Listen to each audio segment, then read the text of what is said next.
everyone, welcome to Poly's Psychology. I hope you all are doing good. So in this video, we will be discussing the 6 marks questions from chapter 5. और ये video एक practice की तरह है, जैसे कि मैं आपको बाकी सारे प्रैक्टिस क्वेश्चंस वाले वीडियोस में बता चुकी हूँ कि यहाँ पर हम सिर्फ क्वेश्चन आंसर्स प्रैक्टिस नहीं करते, मैं आपसे ये भी बताती हूँ कि आपको कैसे अपने आंसर को CBSE बोर्ड एग्जाम में प्रेजेंट करना है. So make sure to watch this video entirely and don't forget to share this with all your friends जो भी बच्चे class 12 CBSE board psychology exam के लिए प्रिपेयर कर रहे हैं. आप उन सभी के साथ इस वीडियो को शेयर कीजिए क्योंकि उन्हें भी ये बहुत ज़्यादा हेल्पफुल रहेगा. Because you know what, I just want you all to get habituated with the type of questions and how can you present your answers and how should you write your answers in your exam. So that's why I just make all these videos to help you people. So I hope कि आपको ये videos helpful हैं. Comment section में बताइए अगर आपको कोई भी डाउट्स है, किसी भी टाइप का हेल्प चाहिए, then I will be very happy to answer them all. So let's begin with this video. पहला क्वेश्चन जो है, इट सेज कि discuss the various techniques used in behaviour therapy. तो बिहेवियर थेरेपी के under में जितने भी बिहेवियरल टेक्निक्स के बारे में हैं, आपको उसके बारे में डिफाइन करना है. तो यहाँ पर जैसे मैंने अपने आंसर को स्टार्ट किया है, you can see it. The various techniques used in behavior therapy are as follows. सबसे पहला है negative reinforcement. Negative reinforcement क्या होता है? If you have read the chapter, you know it. Let me revise that again. Let me make you remember that again. It says responses that lead organisms to get rid of painful stimuli.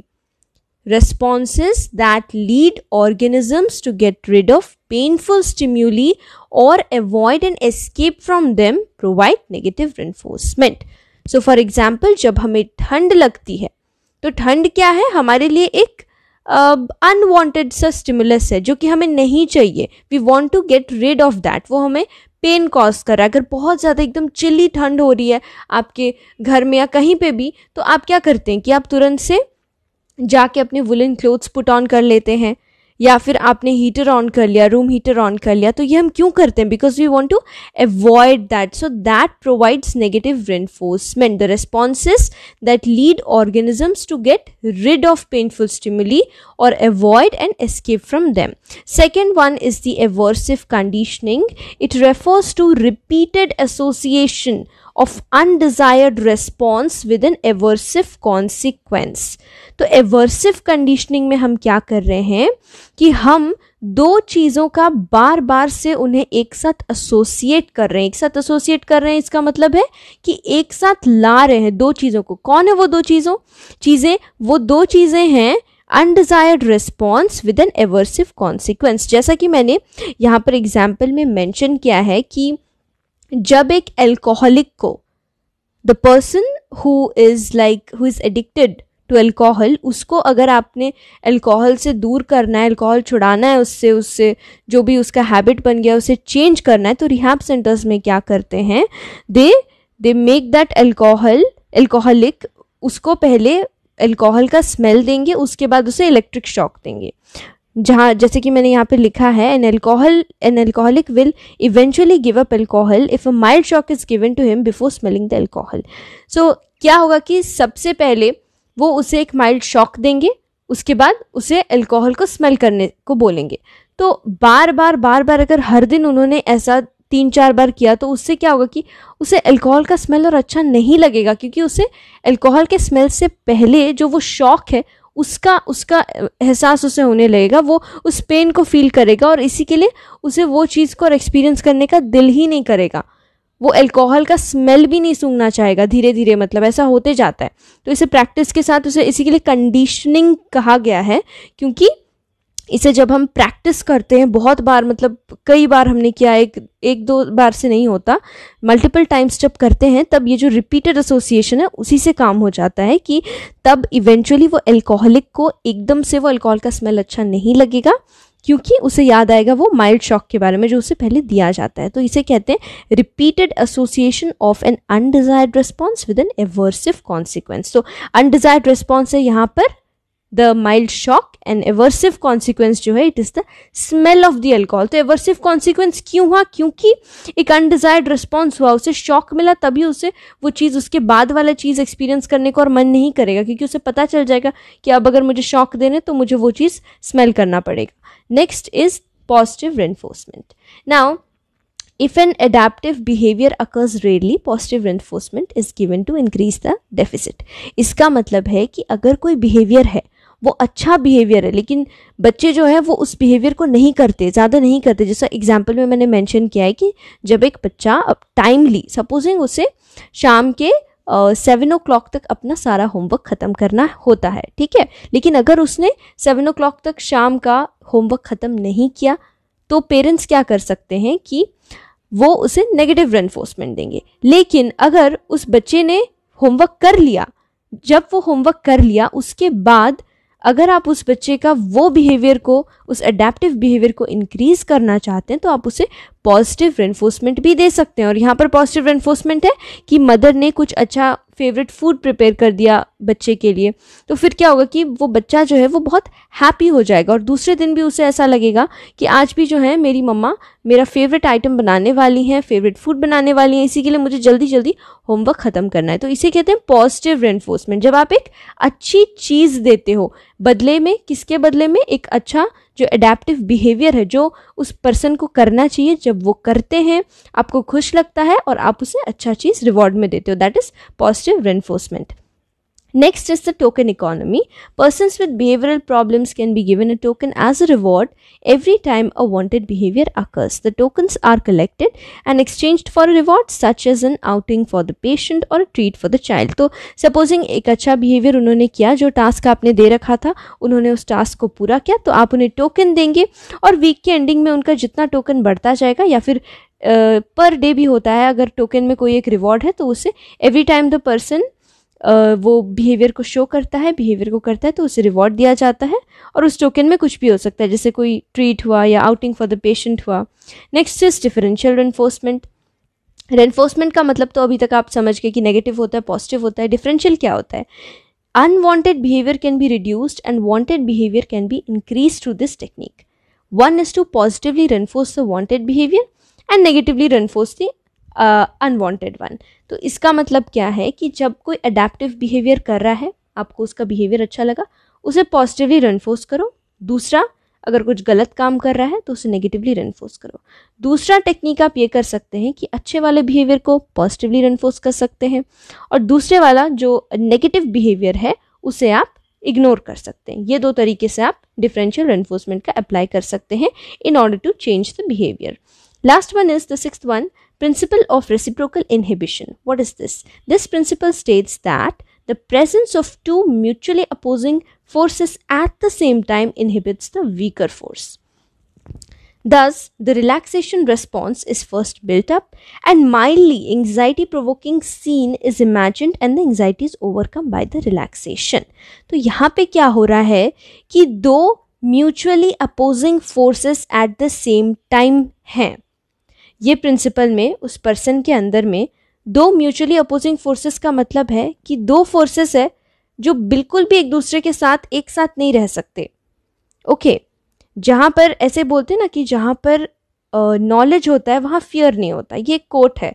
तो जहाँ knowledge है वहाँ fear नहीं है, तो ये दोनों क्या है? Mutually opposing forces. तो अगर आपको कोई चीज़ पसंद है, सपोज आपको चॉकलेट पसंद है, you love to eat chocolate, तो तब आप चॉकलेट को लाइकलीनेस समझते हो, मतलब आपको वो पसंद है, you love to eat chocolate, तो वहाँ पे आपका हेट्रेड वाला इमोशन आ ही नहीं सकता है ना। तो ये है म्यूचुअली दो opposing forces at the same time होता है। तो दो अपोजिंग फोर्सेस इस वाले टेक्निक में कुछ इस कदर होता है कि आपको सपोजिंग किसी भी चीज़ से फोबिया है, बहुत लोगों को स्पाइडर्स को देख के डर लगता है, या फिर कोई भी एंट बोल लें या कोई भी इंसेक्ट को देख के डर लगता है, तो वो कैसे आपको मतलब सिस्टमैटिकली उसे कैसे उस चीज़ को कम करेंगे, बिहेवियर को चेंज कैसे करना है। Relaxation response is first built up. पहले पूरा एकदम मन को शांत करवाते हैं, बॉडी को रिलैक्स करवाते हैं, उसके बाद धीरे धीरे माइल्डली एंग्जाइटी प्रोवोकिंग सीन को वो इमेजिन करने के लिए मजबूर करते हैं क्लाइंट को। ठीक है, तो फिर क्या होता है कि and the anxiety is overcome by the relaxation. तो रिलैक्सेशन इतना ज़्यादा रहता है कि जो भी एंजाइटी प्रोवोकिंग सीन इमेजिन हो रहा है आप उस चीज़ को टैकल कर सकते हो। तो इसे कहते हैं रेसिप्रोकल इनहिबिशन। यहाँ पे the weaker force it gets inhibited. तो वीकर फोर्स क्या हो रहा है, एंजाइटी वाला सीन जो है वो वीकर हो जाता है, क्योंकि रिलैक्सेशन का रिस्पॉन्स इतना बढ़िया होता है, इतना अच्छा होता है कि एंजाइटी वाला रिस्पॉन्स जो है वो कम हो जाता है। इसी के लिए principle of reciprocal inhibition. Let's look at question number 2. Explain the key features of cognitive therapies as explained by Albert Ellis and Aaron Beck. तो यहाँ पर cognitive therapies जो आपके बुक्स में mention है, explained by Albert Ellis and Aaron Beck, उसके बारे में, उसके key features के बारे में बताएं। क्वेश्चन में ऐसा बोला गया है। सी, अगर आप क्वेश्चंस का आंसर देख रहे हैं जैसे मैंने लिख रखा है, आपको लग रहा होगा कि ये बहुत ज़्यादा है या कुछ, but it is not like that. आप इसे अपने स्टाइल से लिख सकते हैं, आप इसे अपना एग्जाम्पल्स, रियल लाइफ एग्जाम्पल्स भी यूज़ कर सकते हैं ये सारे आंसर्स में जो भी मैं आप सबके साथ डिस्कस करती हूँ। But make sure to include all the important points जो भी आपके बुक में गिवन है ना, एनसीईआरटी बुक में, उससे आप इंक्लूड कीजिए, क्योंकि तभी एग्जामिनर को पता चलेगा कि आपने अच्छी तरह से समझा है। हर चीज़ में अगर आप अपने ही तरीके से लिखने लग जाएंगे अपने वर्ड्स में, तो अगर आप सही लिख रहे हैं then it's okay, but if you are not confident with your words then don't take this risk. आप बुक के ही आंसर्स को लर्न कीजिए। सबसे अच्छा मेथड तो ये कि आप मेरे वीडियोस देखिए, आप समझिए। अगर आपको कोई डाउट है then you can ask and then you just understand. When you are understanding the text and understanding the concept, आप इजीली लिख सकते हो आंसर में और वो करेक्ट होगा। So that rule you should follow. So let me discuss the answer. यहाँ पे मैंने स्टार्ट किया है कि Albert Ellis formulated the rational emotive therapy और RET। तो इस थेरेपी का जो सेंट्रल थेसिस है वो ये है कि irrational beliefs they mediate between the antecedent events and their consequence. तो पहले क्या इवेंट था और उसका कॉन्सिक्वेंस क्या हो सकता है, उसके बीच का जो इरैशनल बिलीव्स है वो उस मतलब इस थ्योरी का, रैशनल इमोटिव थेरेपी का मेन चीज़ है, सेंट्रल थेसिस है। First step in the RET is the antecedent belief consequence analysis. हम पहले उस चीज़ को पकड़ते हैं। इनके थेरेपी के अंडर में एल्बर्ट एलिस ने बताया कि सबसे पहले हमें इस चीज़ को पकड़ना है कि प्रॉब्लम कहाँ अराइज हो रहा है, और प्रॉब्लम अराइज को पकड़ने के लिए हमें क्या करना पड़ेगा, ABC एनालिसिस करना पड़ेगा, which is antecedent belief consequence. आपने कुछ इस कदर सारे कीवर्ड्स को अंडरलाइन भी करना है जैसे मैंने अपने आंसर में कर रखा है। So antecedent events which cause the psychological distress are noted. The client is also interviewed to find the irrational beliefs which are distorting the present reality. तो यहाँ पे कुछ इरैशनल बिलीव्स होते हैं, और वो बिलीव्स क्यों होते हैं, क्योंकि कुछ ना कुछ इंसिडेंट हुआ होता है लाइफ में, उसके वजह से वो बिलीफ हो जाते हैं और बाद में उसके कॉन्सिक्वेंसेस के बारे में सोच के पर्सन को साइकोलॉजिकल डिस्ट्रेस होता है। So these beliefs are characterized by thoughts. जैसे उस हर एक सेंटेंस और हर एक थॉट में एक मस्ट या शुड रहता है। For example, one should be loved by everybody all the time. तो क्या ये पॉसिबल है? क्या एक पर्सन को आप हमेशा से ऑल द टाइम हर कोई पसंद कर सकता है? This is not possible, not at all possible कि एक पर्सन को हर टाइम में हर कोई पसंद करेगा, because we all know that we are not perfect, we are unique individuals, but कोई भी इंसान एकदम से परफेक्ट नहीं हो सकता। So this is practically not possible. These are assess. तो ये सारे इरैशनल थॉट्स जो हैं इन्हें असेस करते हैं कैसे, क्वेश्चनर्स और इंटरव्यूज करवा के क्लाइंट के साथ। These irrational beliefs are refuted by the therapist through process of non directive questioning. तो वो कैसे करते हैं क्वेश्चनर, जैसे मैंने बताया इंटरव्यू में, तो वो क्वेश्चन पूछते हैं क्लाइंट को। This makes the client to think deeper and provide a rational belief system which reduces the stress. तो यहाँ पे क्या है कि जब थेरेपिस्ट पूछते हैं कि क्या आपको लगता है कि ऐसा हमेशा से हो सकता है, तो वो क्लाइंट जो है जिन्हें साइकोलॉजिकल डिस्ट्रेस हो रहा है वो सोचने पर मजबूर हो जाते हैं कि या दिस इज़ नॉट प्रैक्टिकल, कि हमेशा से एक पर्सन को हम हमेशा से पसंद नहीं कर सकते, कभी ना कभी तो वो गलती करेंगे, because they are human being से ही गलतियाँ हो जाती हैं। Next is Aaron Beck's theory. Aaron Beck's theory of psychological distress is characterized by anxiety or depression and states that childhood experiences provided by the family and society develop the core schemas. Okay.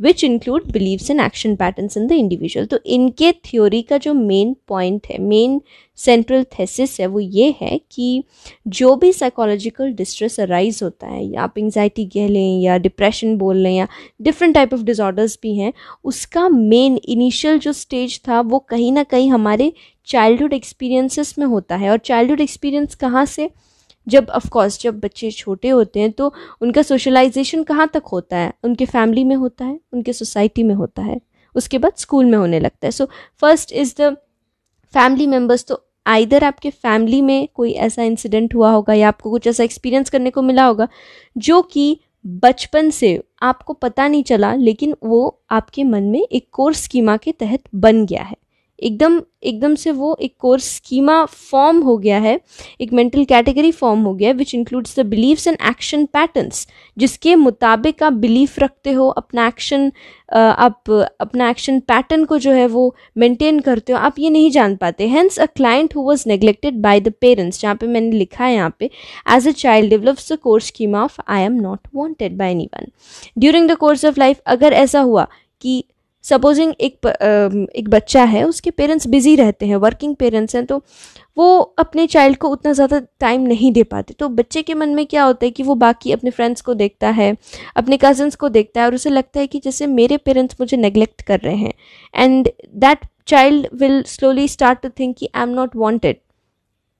Now this may be a very irrational thought or belief, but the child is not able to understand. उसके as में आप सोच कर देखिए कि वो नहीं समझ पाता कि क्या गलत है क्या सही है, तो उसे लगता है कि यही सही है कि मेरे पेरेंट्स मुझे नहीं चाहते हैं, मुझसे प्यार नहीं करते हैं। और धीरे धीरे जब वो बड़े होते जाता है, सपोजिंग स्कूल में टीचर ने उसे पब्लिकली कह दिया कि तुम एकदम से तुम्हें कुछ नहीं आता, you are good for nothing, तुम एक भी आंसर नहीं कर सकते, तो क्या होता है कि वही चीज़ जो है वो कोर स्कीमा जो है वो ट्रिगर हो जाता है, और ऐसे धीरे धीरे बड़े होते होते वो चीज़ और डेवलप करने लगता है, और एकदम एक पक्का वाला कोर स्कीमा मेंटल कैटेगरी जो है बन जाता है, which determines your beliefs and action patterns. These patterns of thought characterized by cognitive distortions are called dysfunctional cognitive structures.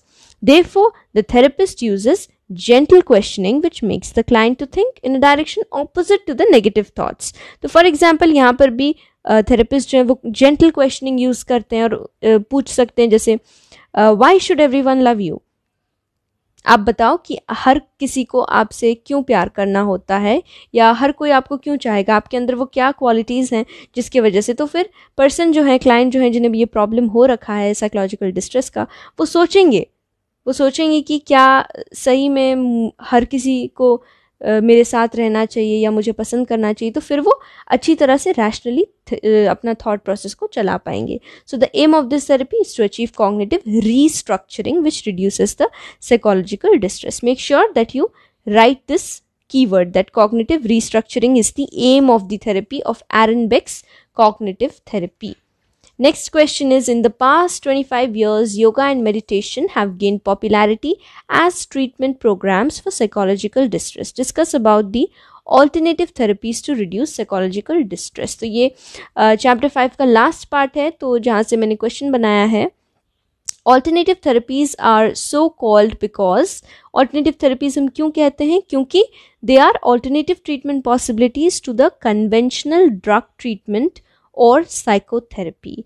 ये क्या है, ये ऑल्टरनेटिव है, ऑल्टरनेटिव ट्रीटमेंट पॉसिबिलिटीज़ है। मतलब ऐसा भी हो सकता है जहाँ पर हम कॉग्निटिव थेरेपी पढ़ रहे हैं, बिहेवियर थेरेपी पढ़ रहे हैं, डिफरेंट टाइप ऑफ साइकोथेरेपीज हमने पढ़ा, उसके अलावा और जितने भी कन्वेंशनल ड्रग ट्रीटमेंट हैं, मतलब पुराने जो भी ड्रग ट्रीटमेंट हैं, मेडिकेशंस देके जो पेशेंट्स को ठीक किया जाता है, हम उन्हें ना इस्तेमाल करते हुए हम इस थेरेपीज़ को भी अपना सकते हैं, ये एक ऑप्शन है। So there are many alternative therapies such as yoga, meditation, acupuncture, herbal remedies and so on.